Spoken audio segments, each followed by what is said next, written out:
Exactly. Good. Good definition. So this whole idea of being left alone, okay? And so here's this river. It's kind of like a metaphor. When stones are in a river, they kind of guide the water where it's supposed to go, okay?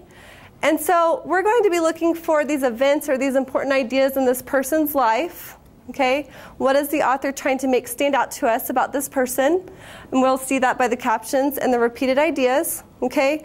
But what are they trying to make stand out to us? What are the ideas and events that happen? And we're going to put those in these stones because these things, these ideas or events that this author is showing us in this story helped to direct this person's life, okay? It got them to where they are today, okay? And why is this person writing about them?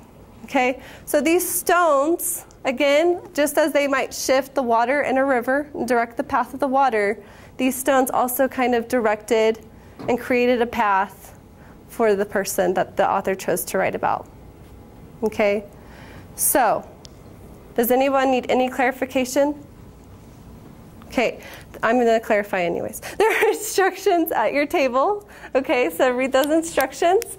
And then you are going to read your biographical profiles independently.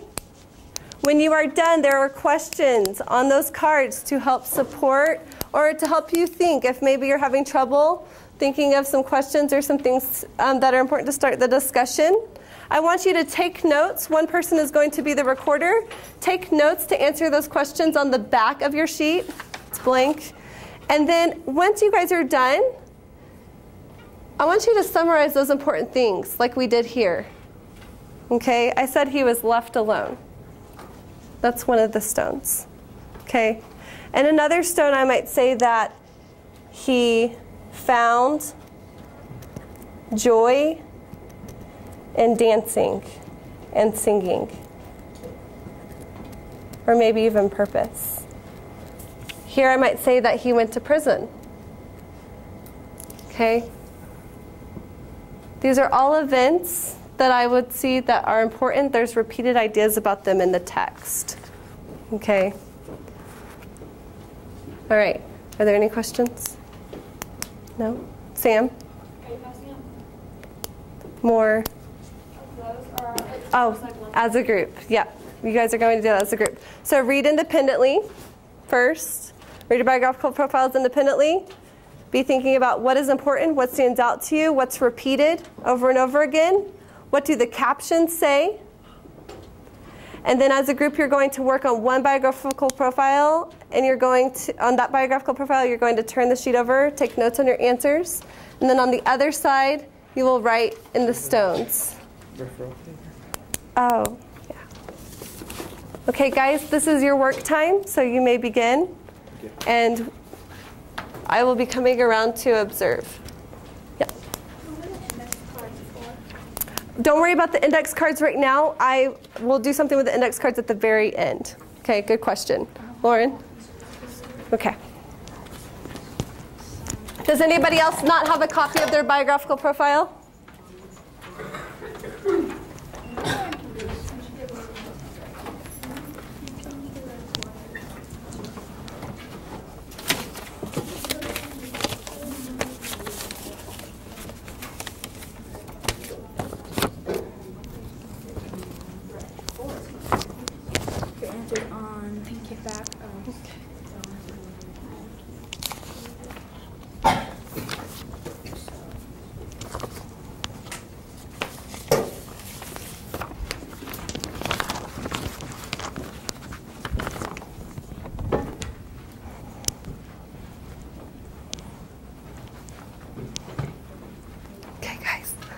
I'm actually going to read with you today. I don't know if you saw on your notes. I'm actually going to read with you today, and so there's a couple of things I want us to focus on as we read. So I want everybody, you can pick a post-it note packet.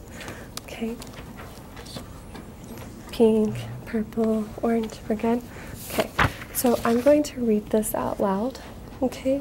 And as we are reading this out loud, I want you guys to be focusing on the things that stand out to you. Is there anything that you notice is repeated a lot about this person? Okay, and we'll work on this together. So here's what I want you to do. Sometimes when we're reading a story, when we get to the end, it's like, wait, what did I just read? Do you guys ever feel like that? Yeah? Yeah. Okay, so here's what I want you to do.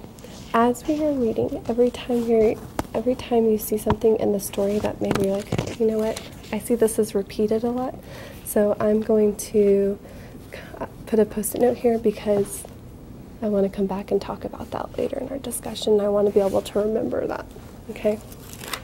All right.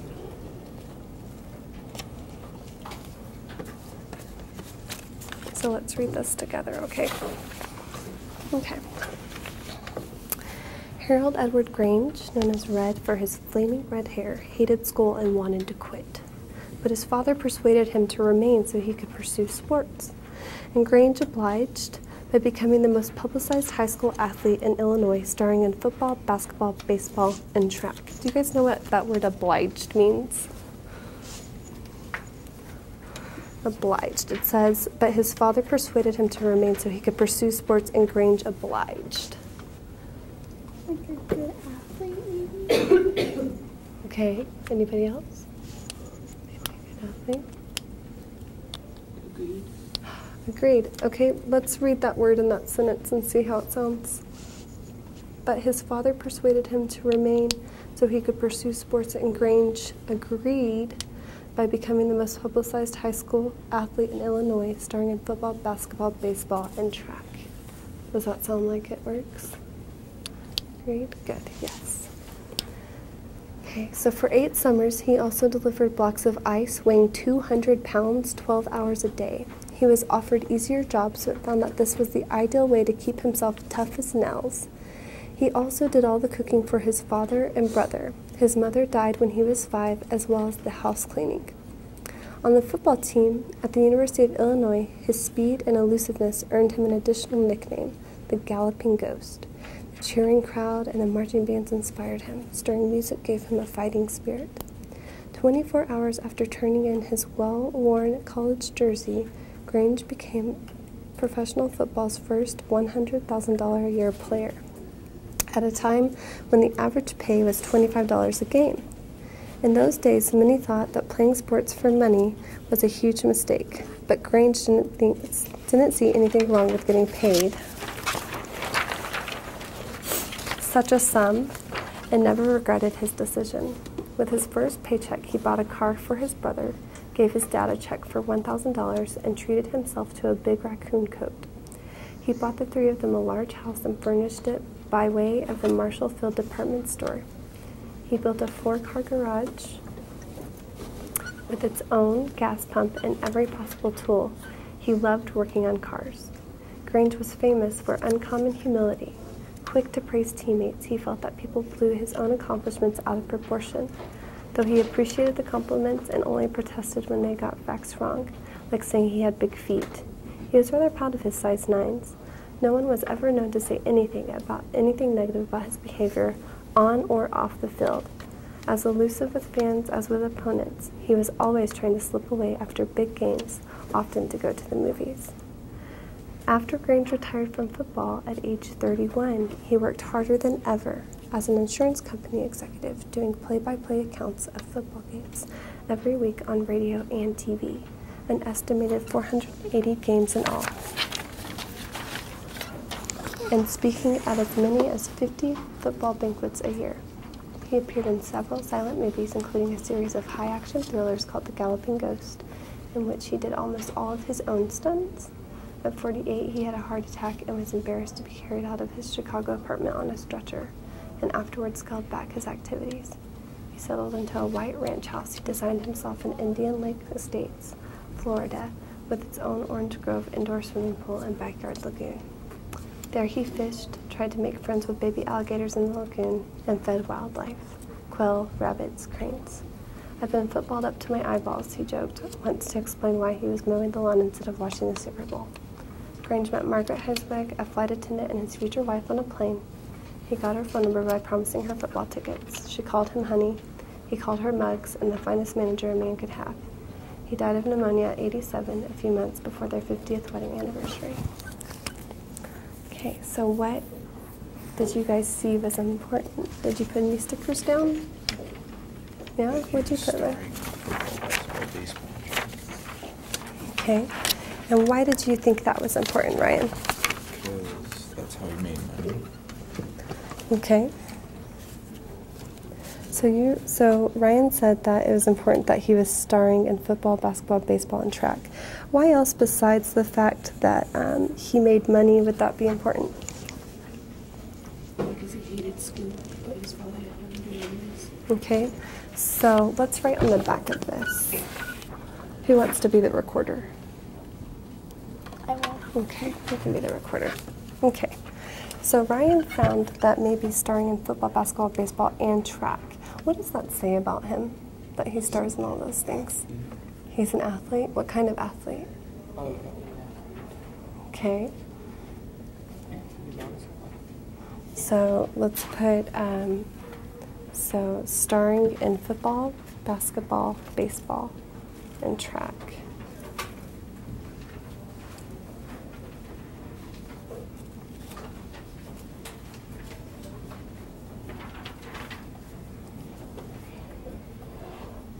So I heard somebody say that that kept him in school because he didn't necessarily like school, right? So let's put that down. Under here, we'll just do a little, let's put helped him stay in school. And then I remember Ryan said that it helped him make money.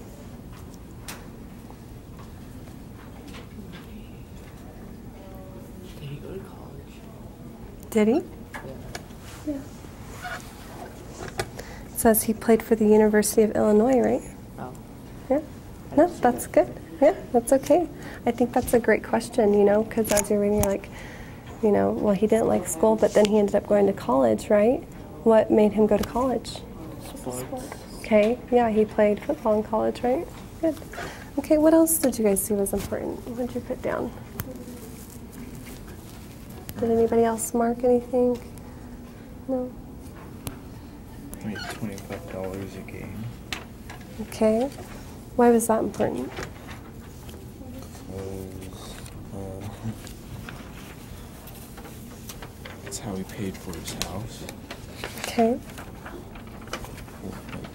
So, Ryan, I'm seeing this idea with you, something that you think is important a lot is you keep saying, you know, that because of these things, he was able to make money. Okay. Why do you feel like that's important, that he was able to make money? So he could buy stuff to live. Okay, so he could His buy. family out, maybe. Help his family out. Okay.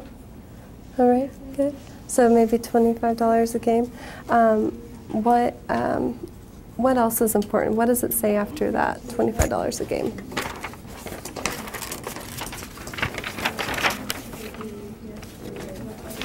So right after it says he was paid $25 a game.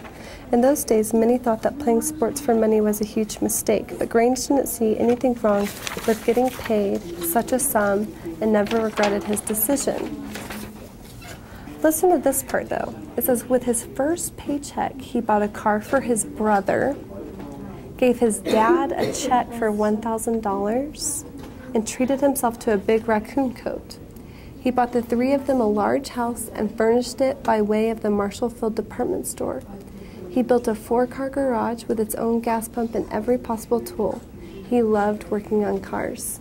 So I keep seeing this idea of you're thinking that this money is important, okay? I want us to think a little bit, what is important about the money? What did he do with the money? He helped out his family. He helped out his Supported family. himself. Okay. So he helped out his family. He supported himself. Who did he spend the money on? What does it say? His brother and his dad. His brother, his dad, and him. Okay, and he treated himself, right? Okay, so let's write that down. Let's write down he spent his money on other people.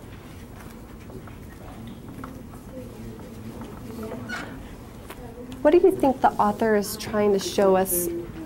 What was important about Red Grange when it came to him making money? Like he wasn't like really stingy about it. Okay. He just wanted to keep it himself. Yeah, okay. So maybe one of the reasons why the author told you about him making so much money and what he did with the money was to tell you that he wasn't a stingy person, right? Okay.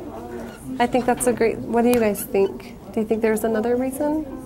Or do you think that's a good reason? I think that's a good reason. maybe his dad and his brother didn't make that much money. Okay. Kind of during the story, I kind of felt like his dad was sick a lot. Really?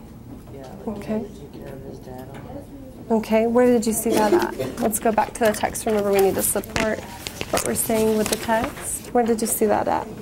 Like when it says he also cooked for his father and brother. Does he think that the dad would do that on this page? Okay, oh, in the last sentence, it says he also did the cooking for his father and brother. Yeah. You guys see that? Dad would do that. Okay, Then he did it. okay. But does it say that his father was sick and that's why he did it? No. No. That's kind of just But I think that, yeah. what I felt like was going on. What does that say about Red Grange? I mean, why is that important that we know that he cooked for his family? Because it kind of shows that he was like a good person.